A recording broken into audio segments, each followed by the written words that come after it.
Good afternoon. I'll remind everyone present that mobile phones must be switched off before the meeting and that the meeting is being recorded and live streamed. We have a reminder that there is a 4 and 5 minute rule. We're pretty stern on times here, so at 5 minutes we'll ask you to wrap up, and at 4 minutes there'll be a bell so that you know that's coming.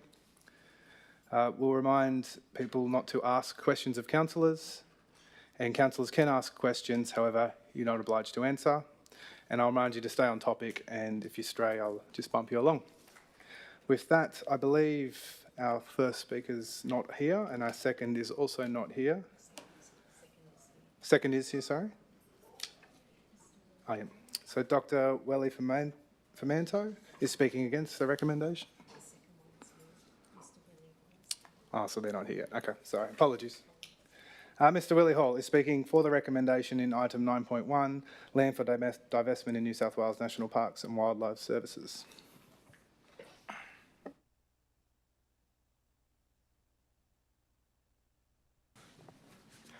Thank you, Mayor Fitzpatrick.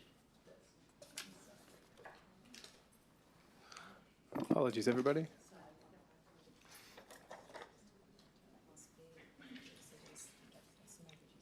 Sorry, Doctor.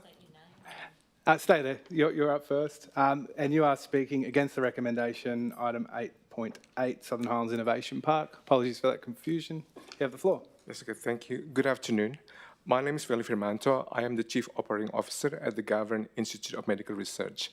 Garvan owns and operates Australian Bioresources, known as ABR, located at 9 Lackey Road, Mossville. I'm here to speak to agenda item 8.8, the Southern Highland Innovation Park. I would like to thank the Council for the opportunity to lodge our late submission last week. Thank you also for the opportunity to speak at this forum to put forward our objection to specific aspects of the proposed master plan. First, I would like to introduce you to Garvan, an independent, not-for-profit research institute founded in 1963 and incorporated through the Act of the Parliament, the State Parliament, in 1984. Our purpose is to discover the nature and causes of human diseases and to improve their prevention, diagnosis, and treatment, to provide services in the field of human medicine, to engage and help and educate the community, and to raise awareness of our research. Garvan has evolved into a world-class medical research institute and the largest organization of its type in the state. Today, Garvan houses over 750 staff and honorary appointees who have deep expertise, commitment, and dedication to drive the institute towards its vision of improving health for all. Together, we have made important biomedical discoveries in diseases such as rare cancers and cancers of the breast, prostate, and pancreas, immune deficiency, autoimmunity, and COVID-19. Garvan's research is funded by peer-reviewed competitive grants that our researchers compete nationally and also internationally. However, these research grants do not cover the full cost of conducting research. National data shows that for every dollar of research funding obtained from competitive grants, another 64 cents is needed to fully cover the cost of research.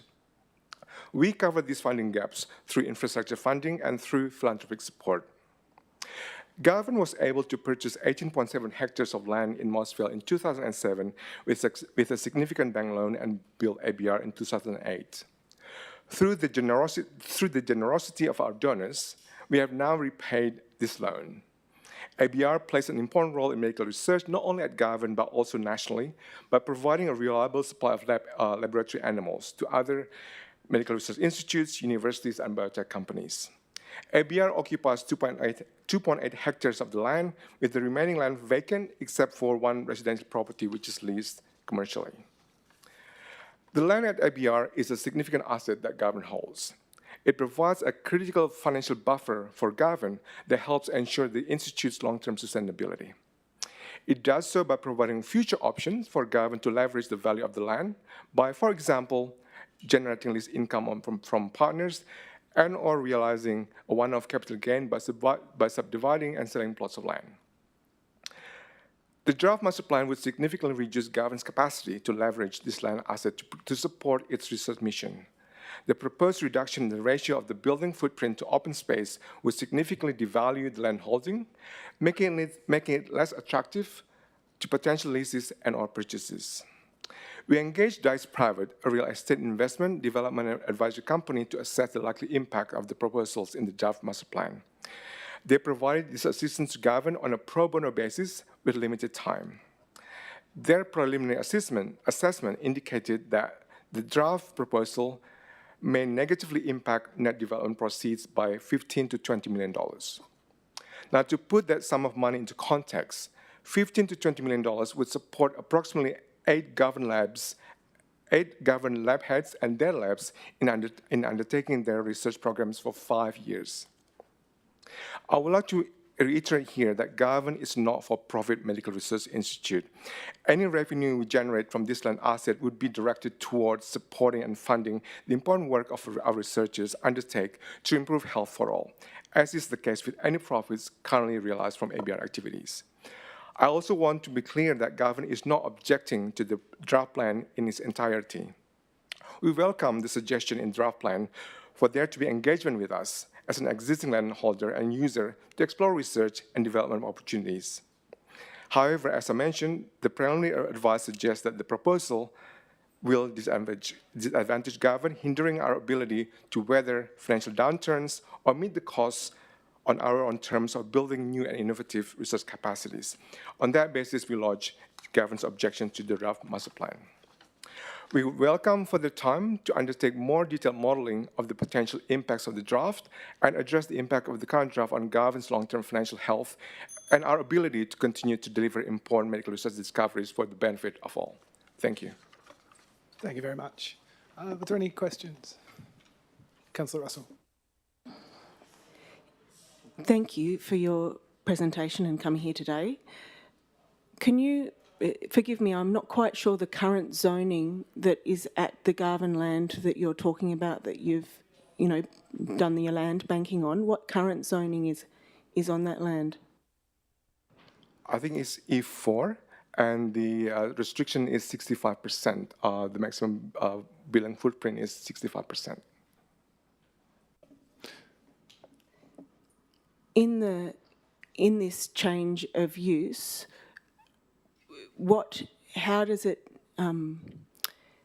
is that going to just make it purely industrial purposes, whereas you had looked at more perhaps residential area? No, we have not looked at the possibility of residential area.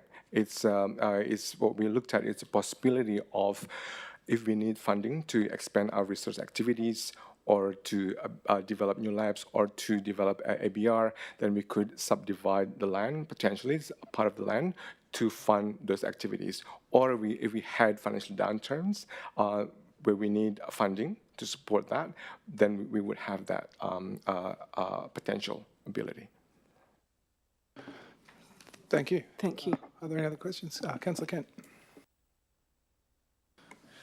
Thanks for the presentation. So in summary, you're saying the existing conditions under which Gavin owns the current land, this proposal is going to change some of those conditions? Yes, correct. Thank you. Anything further from the councillors? Yes. Councillor Champion. Thank you for your presentation. It's interesting. You mentioned that the assessment of the loss of net value would be between $15 and $20 million, but you also explained in response to Councillor Russell's questions that there are possible uses for the land that are not clearly identified. Could you give me some indication of how you reached the figure of $15 to $20 million, please? Yeah, it's... Sorry, as I mentioned before, we engaged Dice Private to do that analysis. Dice Private is a property development advisory that work in this space. So we became aware of this, unfortunately, only less than about a week, and therefore Dice did what they could, did preliminary analysis on the assessment of if the allowable building footprint reduced from 65% to 40%, then that would reduce the value by 15 to 20. So their calculation, how they came at that number, was included in our submission that we submitted to the council on Friday. Follow up, please. Sure. You mentioned that you only became aware of this proposal a week ago. Could you explain how you became aware of the proposal, please? I should step back a little bit. The council did actually send the communications to our staff at ABR, and I had a record of that. Initially, I thought that we had not been contacted. That's why I spoke to my staff. Then I spoke to the council, and the council kindly went back through the record of communications. There were communications to ABR. Unfortunately, they were not passed on to us.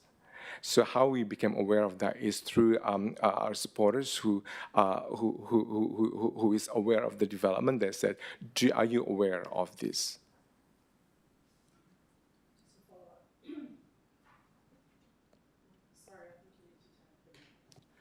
Thank you. ABR is your parent company, or sorry, who's ABR? ABR is Australian Bioresource, is the annual facility at Mossville that we own. So Gavin owns that facility. Oh, okay, thank you. Any further questions? Thank you very much.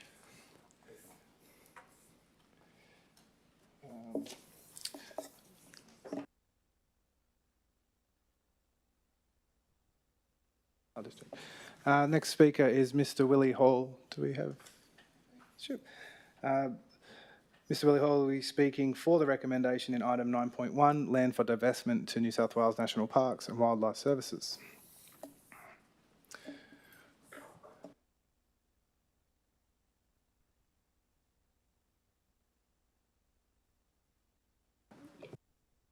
One more time. Yep. Yeah, look, I'm here to speak in favour of the proposed Southern Highlands National Park, the new National Park. It's an area of around 3,000 hectares. Most of this land is Crown land managed by council under the name of Mount Alexandra Reserve or Greater Mount Alexandra Reserve. I think most people are probably quite familiar with it. I'm a long-term resident of the Natai. Early days was in the Upper Natai, Mittagong, Frensham, that area, where headwaters. Nowadays, I'm down at the Crags and I'm a keen bushwalker. I've been involved in the Jalor Flora Reserve working group, and I'm interested in the long-term conservation and connecting of all these wildlife corridors, and especially the pristine habitat areas of the Upper Natai, which at the moment isn't protected. I mean, the council manages it, or that's the idea, but unfortunately the resources as well as the ability really isn't there to do it well. So there are many reasons why this proposal needs serious consideration, not least the bushfire management. I'm currently the captain of Mittagong RFS, but I'm speaking here as a member of the public, not RFS. As a volunteer, it's a very big ask to be given the big responsibility of maintaining fire safety in that area. It's an area that requires an agency that can handle wild country, big ravines, inaccessible locations. You can't get crews in at all. And that sort of plays into the hands that we need something like national parks in there that have remote area firefighting. They have helicopters. They have, Indigenous fire practitioners. They're paid people, in other words. We need the paid people in there to keep our community safe, and I'm very, very strongly believing that. But then, of course, we get into the environmental side of it, where, as we know, Mittagong is on the threshold of incredible country that then extends into the Greater Blue Mountains National Park via Natai National Park. We have countless endangered species, not least koalas, yellow-belly gliders, great gliders, and then many plant species, a lot of which we don't even know about because the country is so inaccessible. It's hard to get in to research it. Again, a good fit with national parks for management. Council does really good little initiatives around the edges, but again, not enough resourcing, not enough sort of cohesiveness in their general approach to land management. Then we've got cultural sites, Indigenous, some of which are being damaged right as we speak under Council's watch, which is a real, travesty. And it's, got the Indigenous people very, very angry, including us people too. We're very angry that this continues, and it's just a sign of neglectful management from the council. This should have stopped years ago. It's an embarrassment. So National Park's better at doing that than the council. Then we've got the tourism aspect. Mittagong is on the verge of, the most beautiful ecosystem that you can imagine. The tourism potential is huge. Why aren't we sort of making it a world-class tourist destination, like the Blue Mountains, where people can walk out from Lake Alexandra into extraordinary country, and it can be tiered for different kind of recreation. Dog walkers, obviously we'd need to accommodate those too. But how much time have I got left after that? 1 minute. Okay, well, I could keep going for a long time. But then we've got examples of why the tourism isn't working, like go and look at Box Vale walking track, a great initiative, really great walk, everyone loves it. Very neglected at the moment. Mount Alexandra, very neglected at the moment also. I went into the Tourist Information Centre a few weeks ago looking for a map of walking trails around Mittagong. Oh, there isn't one. Well done, Council, again. It's not anyone in this room's fault, but it's something we really need to get right and show that Wingecarribee Shire is leading here. And I guess that pretty well sums up what I am standing for. Thank you very much. Were there any questions? Councillor Kent? Thanks, Willie. Do I need to... You need to turn yours off, yep. On, is that right? Yep. So you've made, in your presentation, you've made some pretty broad criticisms of council. Have you ever put these in writing? Is there any paper trail on any of this? I personally haven't a paper trail. I've had numerous meetings with environmental staff to talk about it, but I'm just always told there isn't the funding to deal with it and that council's working on it. And I have seen a generic plan of management for the reserve areas, but it's so generic it's not specific to any of the particular habitat areas.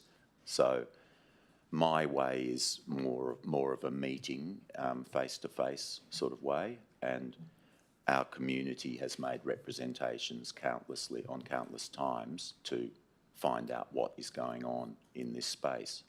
But no, I have neglected that one. I'm not a paper trail sort of person. Thank you.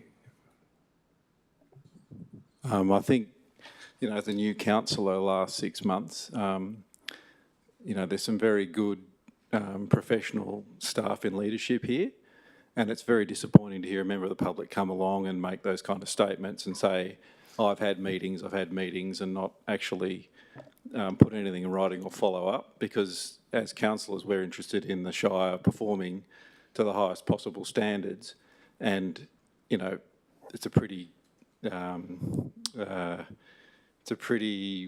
timely way of doing business. As if you don't get answers in meetings and you're disappointed, then put something in writing. That's what we encourage all residents to do. We, all of us get approached about various things in the community, and we say put it in writing, and we can take it up.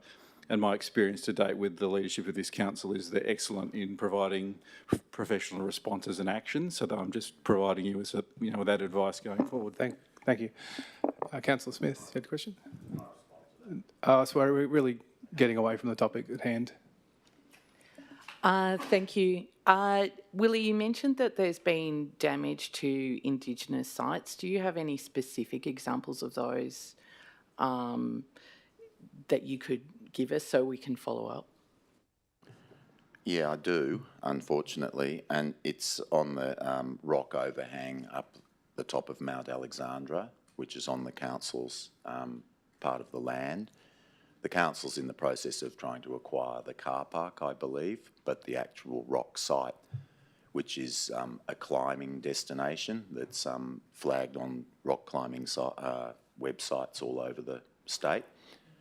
There are, I haven't counted how many bolts are in that rock shelter on that rock overhang, but 500 would probably be a sort of somewhere near guess. And every weekend there are carloads of climbers that are climbing straight over the artwork on the rock shelter. It's been known to the council for 12 years, I believe. We've also brought this up. I'm not here as a representative, or I'm not representing the Flora Reserve Working Group Committee, which is now turned into the Koala Reserves Working Group. But that's a cooperative thing between community people like myself. National Parks chair it, but we've got Crown Lands, we've got Council, RFS, lots of other government agencies. So it's a very good place where we can all get together, and it's minuted that we've brought this up in the minutes. So there is a paper trail about this one. There are paper trails on several of these items. And, you know, the Indigenous people, the Gundungurra Heritage Association, are really, really angry about it, and representations have been made by them as well as many community members about this, and nothing's happened so far. Last time, a friend of mine asked one of the council staff, and I think they're looking into it still, which is what they always say. We offered policing through the Flora Reserve Working Group. We have a agreement with the Rural Crime Squad, and the Rural Crime Squad were quite happy to come up and stop people entering that area on the weekends. Council put up little laminated signs on the trees one weekend, and within 5 minutes they were pulled down and they've never been put back. So it's a pretty poor response. It needs dealing with. Thank you. Follow-up question? Sure. Thank you. And just quickly, those concerns that you've raised, would you be willing to give like a concise sort of list after this, not today, to council or the people you know, to just really clarify the points you're talking about and the concerns so that the team at council can review it? Would that be possible? Yes, it would. I'll need a little bit of time to get those people together. Thank you. Anyone else got questions? Councillor Champion. Thank you, Willie. I hear you speaking really clearly about Mittagong, the Mittagong bushland, the interface with Mittagong, and how that offers opportunities for better walking tracks and access. And I'm aware of the ongoing conversations about expanding the Nadi National Park in... Not expanding. About divesting land to national parks in that area. Sorry, I should be more careful with my words. I'm interested in whether you support the land divestments in the other parcels of land proposed in the notion of motives put forward today by Councillor Russell, which is a specific list that isn't all in the Mittagong area. Yeah, 100%, because it's the New South Wales government's koala strategy. It is all in line with the first pillar of that, which is the acquisition of any land that can connect habitat corridors that, is, important for habitat. And so that's what I'm about. And I think we need to do it as a shire. We need to be sort of taking it seriously and showing that we lead here. And there are many other things associated to this idea, like the water quality, the nati, the invasive species. I could go on for a long time, but I think it's all to unfold. It needs the council to investigate. Thank you. That's what we're after. Any further questions? Councillor Russell. Thank you, Willie. In response to, or following up on Councillor Kent's question, I hear you personally haven't established any sort of paper trail. Are you aware of anyone else who might have established a paper trail in recording these compliance issues with council? Yes, I am aware of other people that have done that, so I can liaise with them and we can dig it out, as in Councillor Smith's request. Thank you. Thank you. Any further questions? Thank you very much. That's the end of our public forum. We will reconvene at 3:05.